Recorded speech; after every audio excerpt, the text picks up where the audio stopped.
friends, was Bella Fleck. There it is, Gravity Lane. One of my very favorite songs. And just showed you the back of the book we're about to read from. Sorry, there we are. Hello. Hello. Still in the Big Oyster Brewery hat. I did change my shirt. I don't know if you can tell. So I was just on East Cemetery Hill right after sundown, and it was a great view, of course, and really neat to be there and just, you know, kind of put myself in the shoes of the Union after day one. So we're gonna kind of pick up on that note. We're reading Jim Hessler's The First Day at Gettysburg. As some of you might recall, I picked this up at For the Historian, great bookstore with a small selection of used books, right in the middle of town, off of Lincoln Square. I guess that would be the northeast side of Lincoln Square. So we're gonna read just a couple paragraphs from one of the last chapters called Carry the Hill If Practicable. Why does everybody who narrates on the Civil War love to use that word? I mean, you know, Robert E. Lee gets a lot of the quotes, but still, it's just Hessler just couldn't help himself. Anyways, so we're going to skip a few paragraphs in right here. Howard received credit and vindication, however, for selecting Cemetery Hill as his rallying point. It formed an excellent position, served as the hook in General Meade's so-called fishhook defense. The gentle slopes and fields of fire to the east and west suited Union artillery. The stone walls that crisscrossed the hill provided shelter for defending infantry. Cemetery Hill also controlled access to or from Gettysburg via two roads, Baltimore Pike and the Tawnytown Road. Both roads were important as the Army of Potomac was still approaching Gettysburg from the south and would likewise retreat in that direction in the event of a disaster. The Baltimore Pike, as an improved or macadamized road, I probably said that wrong, assumed increased significance for George Meade's supply and communications after Meade established his supply base near Westminster, Maryland. Such concerns, however, primarily in the future. For now, Oliver Howard and Abner Doubleday needed to rally their defeated and disorganized troops against a foe seemingly in pursuit.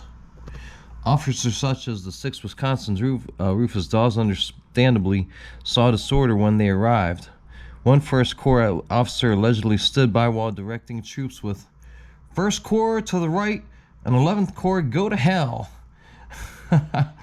Despite tensions between the two corps and animosity that flared between Doubleday and Howard afterwards, when each painted the best portrayal of his own performance, the two men worked to restore order. General Winfield S. Hancock's arrival materially assisted the rallying on Cemetery Hill. Described as excited versus Howard's cool, participants noted Hancock's energy and commanding presence. Having spent the afternoon traveling from Tawnytown at Meade's orders, Hancock was to assume command and determine if Gettysburg was a suitable place to concentrate the army and fight. Hancock ranked below Howard, as I've mentioned, in seniority, however, and although Meade had authority to elevate or replace anyone who he deemed proper, Hancock knew the situation could be troublesome if Howard protested it. Accounts varied afterwards regarding Howard's reaction to Hancock's arrival. Hancock reported that he assumed command while the 1st and 11th were retiring through the town.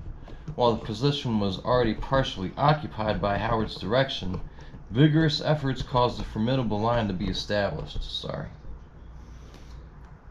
In this, Hancock acknowledged the material assistance of Howard, Buford, Warren, and others. Howard wrote Meade at 5 p.m. that Hancock arrived an hour earlier and communicated his instructions.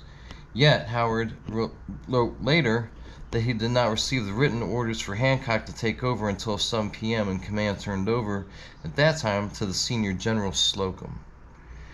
Captain Emmanuel Halstead of Doubleday's staff, blah, blah, blah, blah, blah, blah, blah.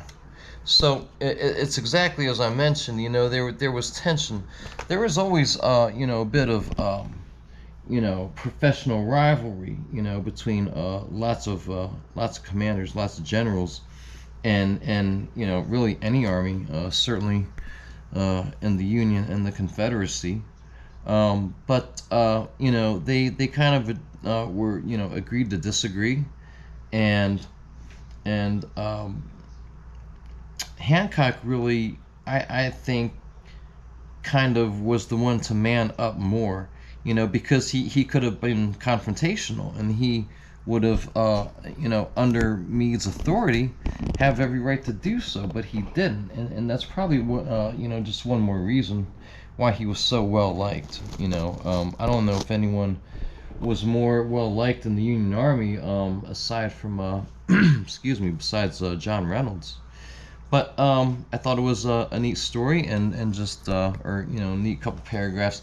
That line about First Corps go to the right, 11th Corps go to hell. Sorry for my French, but that's one of the funniest quotes I've heard in a while, and that's why it's worth digging in these books. You know, most of the, you know, general terrain was familiar to me, but it's always a treat when you find little nuggets like that, right? So I'll also give you a quick look-see at where I'm staying tonight. So I'm staying in a rare stroke at one of the last couple hotels in Gettysburg that I've never stayed in before. It's I'm at the Comfort Inn and Suites, and it's really pretty decent. And I'll tell you why, especially because, so the going rate, well, I'm sorry, not the going rate, the best rate right now, being in late summer, early fall, was about you know, $125 for most places. Now that's third party. Excuse me, that's not, you know, through the hotel's website.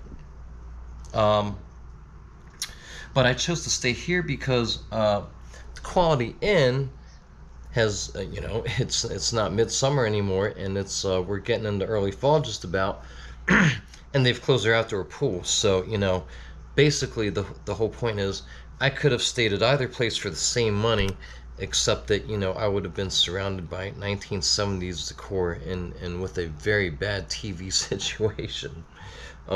Quality Inn is great in the summertime, you know, if you need to cool off. They've got one of the only outdoor pools. But so this is really very comfortable and a bit more modern digs, should I say. The bed is nice and firm. The TV situation is excellent. They, I think, have a 55-inch Samsung. It's funny, there was just one of the guys from Key and Peele, I always get them mixed up, was doing a commercial for, I'm sorry, Comfort Inn and Suites. Did I say that? Comfort Inn and Suites. There you go. So, it reminds me a lot of the Best Western, guys. Pretty contemporary, you know, not ultra modern, but pretty contemporary, as you can see. Thermostat and AC unit is working very, very well. I do want to say one little nitpick, and I'm sure it's just my room. The mini fridge is none too cold, but you know, it's a small detail, really.